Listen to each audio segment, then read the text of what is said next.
Good evening, everyone. Thank you all for coming. I'm Margaret Mims from the Department of Learning and Interpretation here at the Museum of Fine Arts, Houston. Tonight, we preview a remarkable exhibition, Norman Rockwell, American Freedom. This is the first comprehensive exhibition devoted to Norman Rockwell's iconic depictions. I know all of you have seen them at some point in reproductions of the four freedoms that President Franklin Delano Roosevelt emphatically declared in his State of the Union address to Congress on January the 6th, 1941. Freedoms that articulated the president's vision for a post-war world. And remember, the United States was not yet entered into World War II. A post-war world founded on four basic human freedoms: freedom of speech, freedom of worship, freedom from fear, and freedom from want. Our talk this evening explores how Norman Rockwell's 1943 paintings of the Four Freedoms became some of the most indelible images in the history of American art, provided crucial aid to the war effort, and have inspired a contemporary artistic response, which is also on view in the exhibition. Now, on behalf of the Museum of Fine Arts Houston, we always want to thank our funders when we open an exhibition. The exhibition was organized by the Norman Rockwell Museum in Stockbridge, Massachusetts, and the Museum of Fine Arts Houston is the fifth venue in the exhibition's 7-city tour, which began at the New York Historical Society in May of last year. We want to acknowledge with very deep appreciation and gratitude the funders who made it possible to bring this exhibition here to Houston. The lead foundation underwriting has been provided by the Hamill Foundation. Additional very generous funding has been provided by M.D. Anderson Foundation, Melza and Ted Barr, Memorial Herman, John Now III, Susie and Mel Glasscock, Carla Knobloch, the Radoff family, Ann Trammell, Kelly and Harper Trammell, and Flo McGee. The media sponsors for the exhibition are the Saturday Evening Post through Curtis Licensing and the Norman Rockwell Family Agency. And support for this additional contemporary response, which is titled The Four Freedoms Reimagined, has been provided by the Margaret Cook Skidmore Exhibition Endowment here at the Museum of Fine Arts. So if you'll join me for a second, let's give all of these funders a big round of applause. Thank you. But now, to take us inside Norman Rockwell, American Freedom, I'm more than delighted to welcome Dr. Kaylin Haverstock Weber as our speaker this evening. Dr. Weber is Associate Curator and the Jeannie Kilroy Wilson Curator of American Painting and Sculpture here at the Museum of Fine Arts, Houston, and she is the curator for the Houston presentation of Norman Rockwell, American Freedom. Dr. Weber's curatorial and collections experience includes posts at the Royal Collection in the United Kingdom, as well as the National Gallery in London. Here at the Museum of Fine Arts Houston, she's curated and co-curated exhibitions such as American Adversaries, Benjamin West and John Singleton Copley in a Transatlantic World, Julian Onderdonk, the Bluebonnet Painter, and the Texan Landscape, 2 centuries of American still life painting, the Frank and Michelle Hebrides collection, and Radicals and Revolutionaries, America's Founding Fathers. Now, for those of you who've already visited Norman Rockwell, American Freedom, you know that the exhibition has taken over the galleries in the museum's Beck building that are usually dedicated to the museum's collection of American painting and sculpture. And I'm sure you noticed that the artistic response to the exhibition, titled The Four Freedoms Reimagined, is installed in the gallery space where the museum's magnificent Tiffany window has been on view since the Beck building opened in March of 2000. And you also notice that, lo and behold, a wall has been built in front of the Tiffany window, a floor-to-ceiling wall that looks like it's always been there, to provide more hanging space for the exhibition. But not to worry, the window is still there at a safe distance behind the wall. So once the Norman Rockwell exhibition closes, then another traveling exhibition, the exhibition Soul of a Nation, Art in the Age of Black Power, will be installed in the same American art galleries, opening the last weekend in April and then closing in mid-July. So Dr. Weber's next big project is reimagining the installation, the story, and the presentation of the museum's American art collection, which will be revealed along with the unveiling once again of the Tiffany window just before the opening of the Nancy and Rich Kinder building in late October 2020. So now please join me in welcoming Dr. Kaylin Weber as she explores Norman Rockwell, American Freedom. Thank you.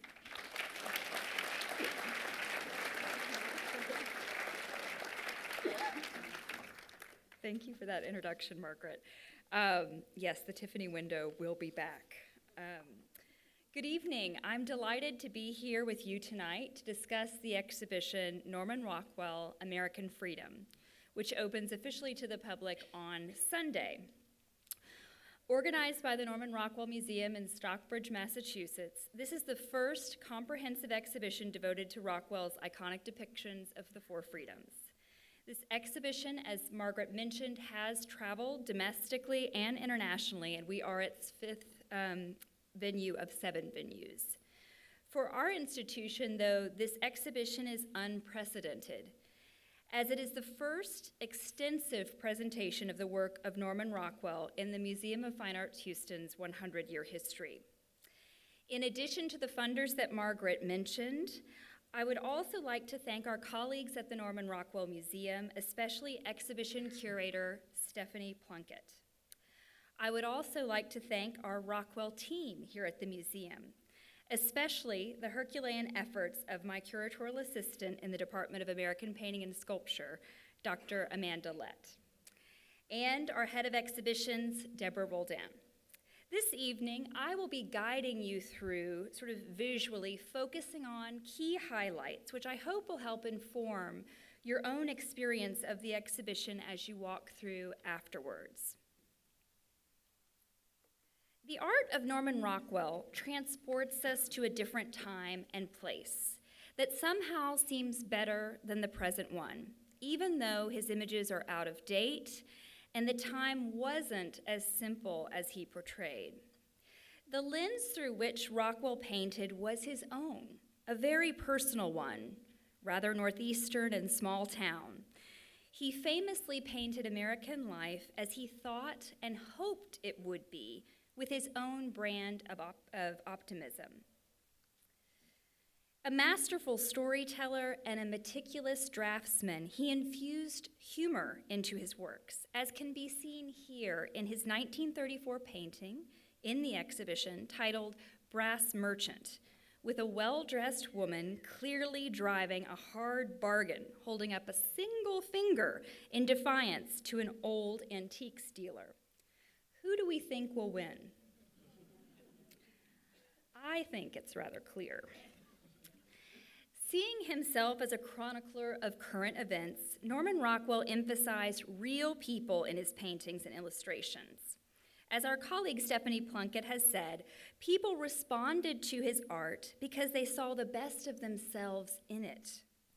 From the quaint soda fountains of Vermont to the global community of the United Nations in New York, Rockwell presented America in the 20th century as he saw it, sometimes difficult, but always infused with that optimism.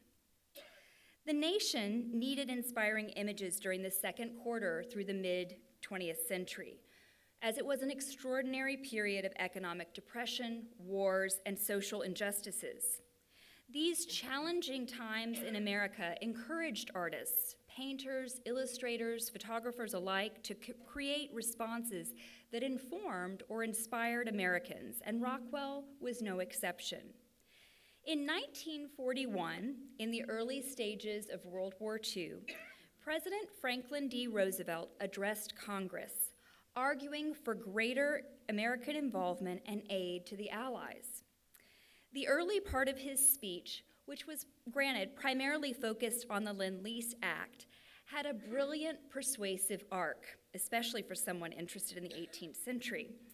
Roosevelt suggested that the same power that the shot heard round the world and America had to influence democracy across the Atlantic could be utterly reversed if we let Europe fall, and that the evil tyranny of Hitler and the Axis powers could then come to our shores.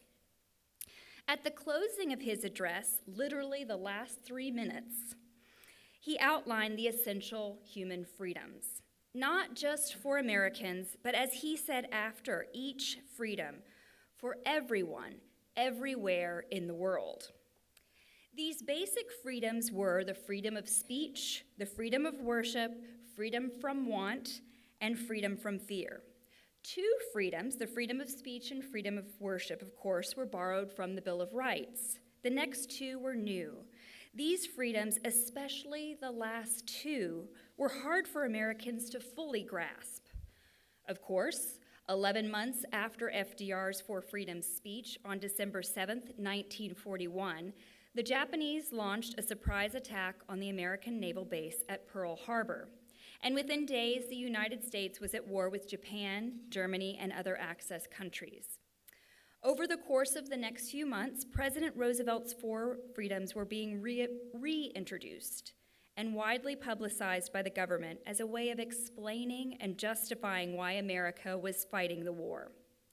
However, to the average American, these freedoms seemed like ideological concepts. They just weren't resonating.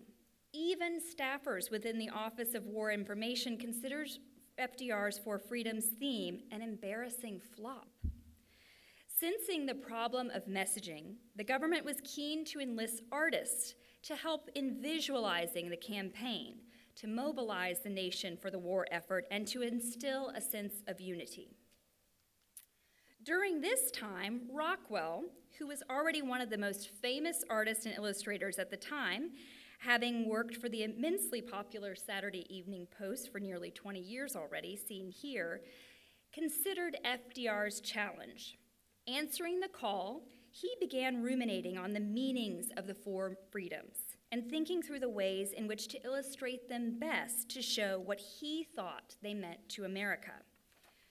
Before his Four Freedom pictures, Rockwell had painted a number of works related to the war, though only in one instance an image of combat.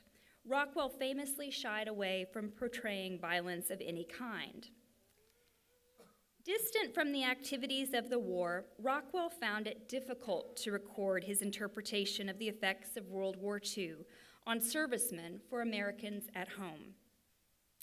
He used an unassuming fictional character named Private Willie Gillis to tell the story of one man's army in a series of popular Saturday Evening Post covers starting in 1941. Rockwell depicted the young, hopeful GI engaged in mundane tasks like receiving a care package from home, as you can see here at left, peeling potatoes, worshiping at church at right, or reading the hometown news. The artist met his Willie Gillis model, a young man named Bob Buck, in Arlington, Vermont, at a square dance near where they both lived. Just 15 years old, Buck was still too young to fight, but he eventually began his own service in 1943. The first Gillis cover appeared in 1941 in October, while the last emerged after the war, showing Gillis enrolled in college on the GI Bill in 1946. Willie Gillis enlargements were distributed by the USO, ultimately appearing in USO clubs at home and abroad, as well as in numerous railway stations and bus terminals. Really, by the middle of the 1940s, or even before, the bright-eyed and good-natured Willie Gillis was almost as famous as Rockwell, and young soldiers across the U.S. were being compared to him. Rockwell's success with Willie Gillis pictures bolstered his personal determination to portray the four freedoms. He internalized the challenge and said that he, quote, wanted to take the four freedoms out of the noble language and put them in terms everybody can understand. Around this time, Rockwell attended a local town meeting where a farmer stood up and spoke against a popular plan for rebuilding a school that had burned. No one in the room agreed with him. However, they politely let him speak. A short time after the meeting, Rockwell had a realization that this moment, this experience, was the living of one of the freedoms, the ultimate example of freedom of speech. It was no longer an abstract concept. He realized precisely how he wanted to start his painting, saying, "I'll express the ideas in simple, everyday scenes using everyday people." Rockwell, along with his pal and a fellow artist, Meade Schaefer, took his sketches for the Four Freedoms to Washington. Though the government agencies were not initially interested, his employer, the Saturday Evening Post, saw the promise of these very understandable visual expressions of the freedoms and asked him to paint them for a series of magazine articles. Rockwell was given permission to interrupt his work for the magazine, which he was typically producing one cover per month, and he was given a leave of 3 months. However, after suffering from a self-described bad case of stage fright, it took him 7 months to complete his paintings. Interestingly, the only one of the series based on a specific event is the freedom of speech. The inspirational farmer described earlier was actually a neighbor of Rockwell's named Jim Edgerton, who had been hit hard financially during the Great Depression. The impact of additional taxes for the new school would have been a challenge for the farmer, who held the room's full attention as he passionately outlined his minority position. He finished and sat down, and then the townspeople voted to build the new school anyway. Rockwell paints himself as a witness to the scene here. He appears on the far left, here you can kind of see his eye poking out, glancing up at the speaker, who is modeled not by Edgerton, but by a more statuesque, rather 1940s movie star-esque Carl Hess, who is also a neighbor. The next freedom he tackled was the freedom of worship. Emphasizing unity despite differences, Rockwell's freedom of worship presents a vision for a world without discrimination based on religious practice or belief. The artist considered this to be one of the strongest paintings in his Four Freedoms series. For Rockwell, the positions and gestures of hands are second only to the expressive qualities of faces as evident here. This painting in particular reveals Rockwell's keen skill as an artist, reveling in the details of the skin, especially every wrinkle. I don't think I would like for him to paint me. The subtle muted tones of the composition serve as a unifying device, as does the closely knit grouping of the faces. This is thought to be one of the earliest instances in which Rockwell portrays an African American, not in the role of a servant, which was the restriction of his employer, the Saturday Evening Post. Rockwell would continue to find ways to subtly promote social justice at this time. The words, each according to the dictates of his own conscience, inscribed at the very top of the canvas, reflect Rockwell's own views.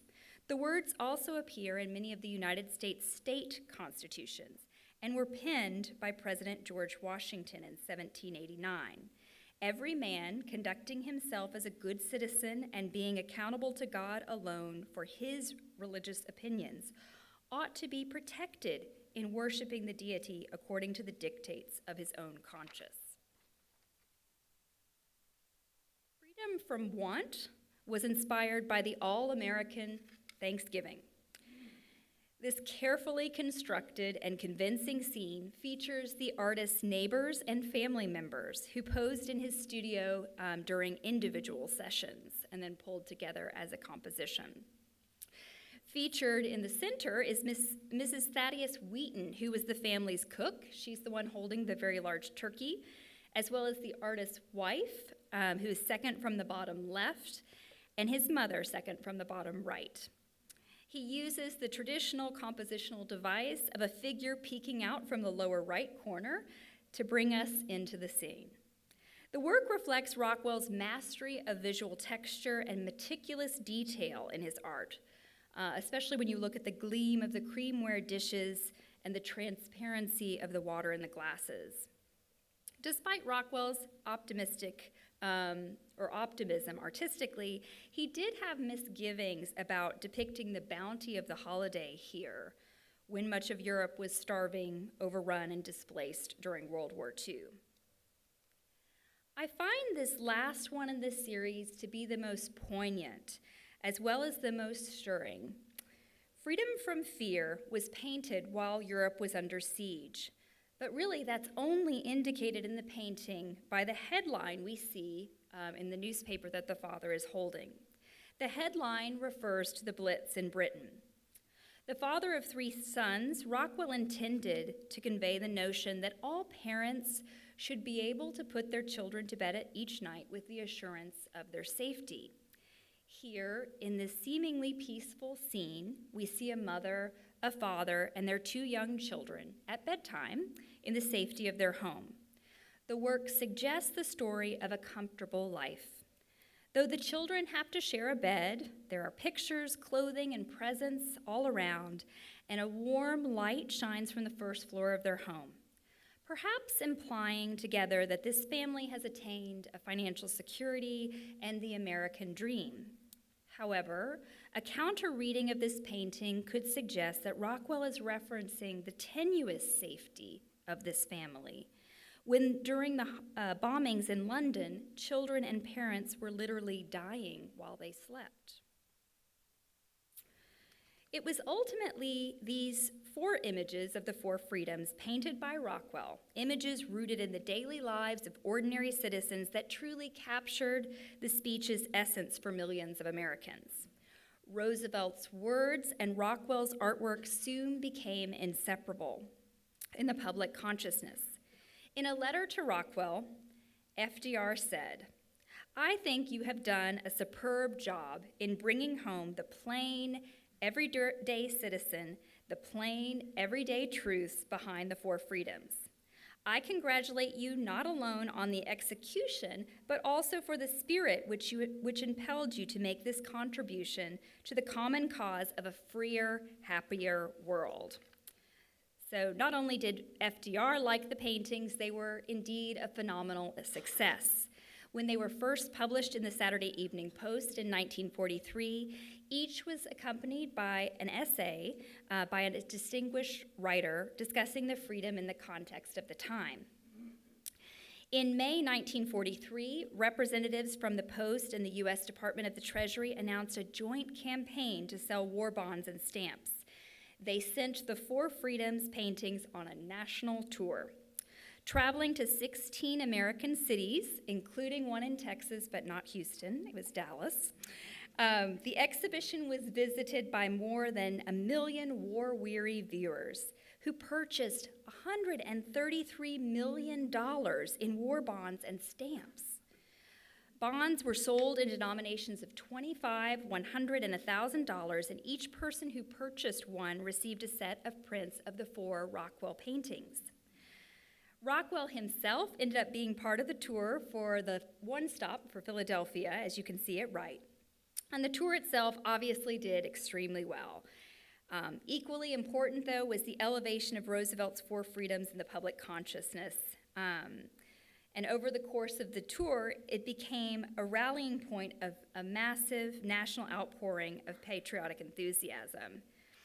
In addition, the Office of War Information printed 4 million sets of the posters of Rockwell paintings. An example can be seen at left. Each was printed with the words, "Buy War Bonds." They were distributed in U.S. schools and institutions as well as overseas.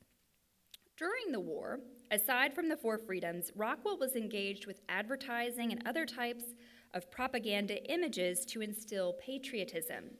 He produced a number of works aimed at the efforts of women at home, literally in the home, rationing, or in the workforce in positions left empty by men off at war.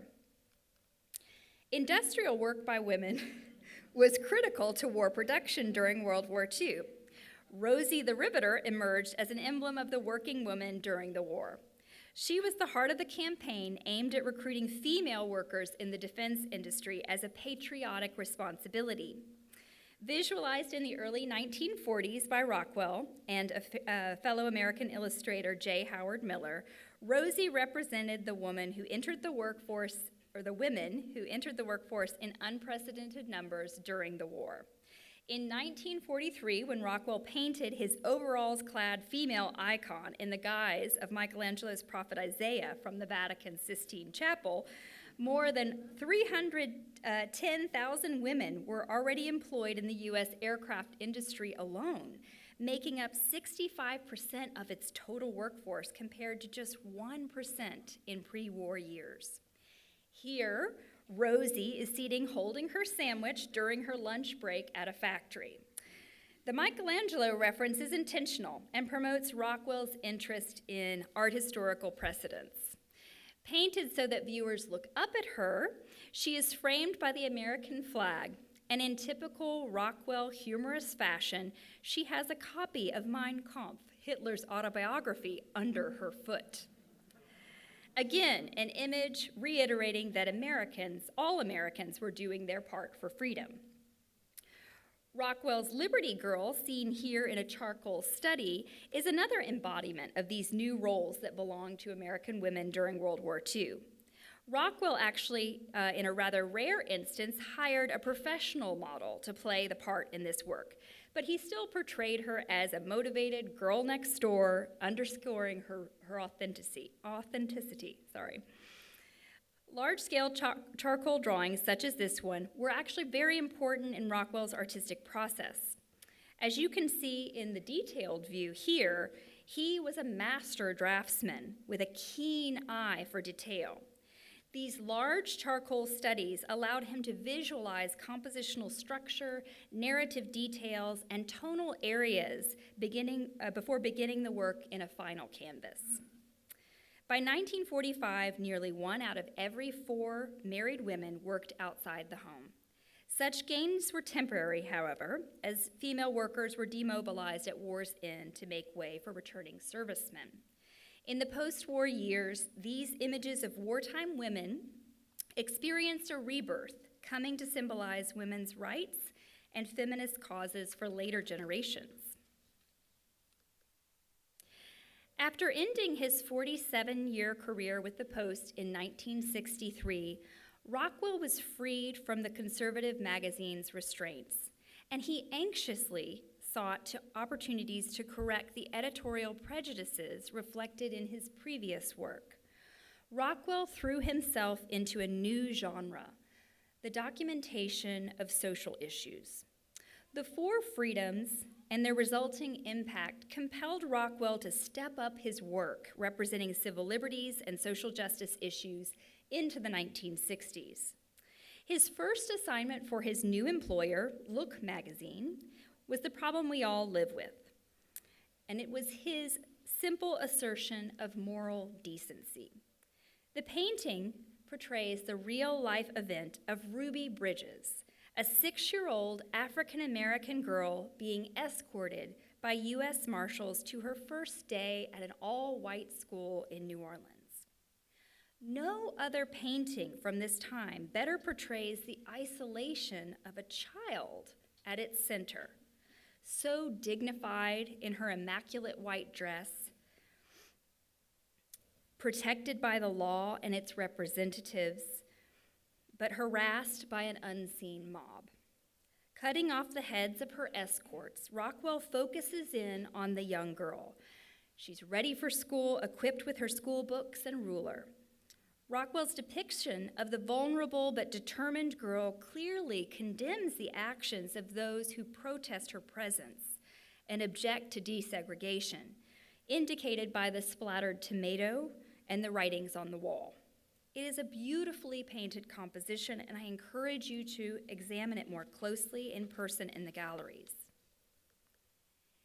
In 1965, Rockwell focused on the murder of 3 civil rights workers in Philadelphia, Mississippi. This work is rather unusual for Rockwell. It's stark, monochromatic, and sparsely, rather impressionistically painted. Though originally conceived as a 2-panel composition with the activists on the left side and the Ku Klux Klansmen and corrupt law enforcement on the right, Rockwell ultimately decided to forego showing the Klansmen and instead make them visible only as looming, ominous shadows encroaching on their victims from the right. He places the focus on the plight of the activists, not the murderers. Though primarily a monochromatic palette, he uses color very boldly. The use of red as blood emphasizes the injustices and the ultimate death of these young men. Finding his stride, Rockwell expressed his ideas about world issues and American responsibilities in a number of compelling images throughout the 1960s, including The Golden Rule and the Right to Know pictures, seen here at left and right, respectively. He even, again, included himself in several of them, as you can see here in the far right. It's rather hard to see without pointing out, with his pipe. Rockwell's interest in social justice and human freedoms continued until the end of his career. I want to end this evening's talk with this image on the left. JFK's legacy, the Peace Corps, which shows Peace Corps volunteers in a style that clearly echoes his freedom of worship. In 1961, President John F. Kennedy signed an executive order establishing the Peace Corps to promote world peace and friendship among nations. Rockwell expressed his admiration for the program, saying, quote, "In this sordid world of power struggles, politics, and national rivalries, the Peace Corps seems to stand almost alone." This painting was a cover illustration for Look magazine commemorating the Peace Corps' 5th anniversary in 1966. Rockwell used former Peace Corps volunteers as his actual models, and he based his portrait of the late Kennedy on a campaign photograph from earlier in the 60s. In the painting's visual aesthetic, which is quite obvious, and its powerful message of peace, Rockwell's Four Freedoms legacy can be seen. Now, all of the works that I've talked about this evening can be seen in the exhibition, and you can see that by going through the Terrell Tunnel into the museum's Audrey Jones Beck building. But before you go, I would also like to briefly mention a related exhibition. Accompanying Norman Rockwell, American Freedom, is a contemporary response that Margaret mentioned, and it is unique to the MFA presentation. The exhibition is titled The Four Freedoms Reimagined. This installation features a photography project created by photographers Hank Willis Thomas, Emily Schur, Eric Goetzman, and Wyatt Gallery of the Four Freedoms Collective. This reimagining of Norman Rockwell's paintings features 16 photographs from this series shown in an adjacent gallery. In fact, the gallery where the Tiffany window normally is.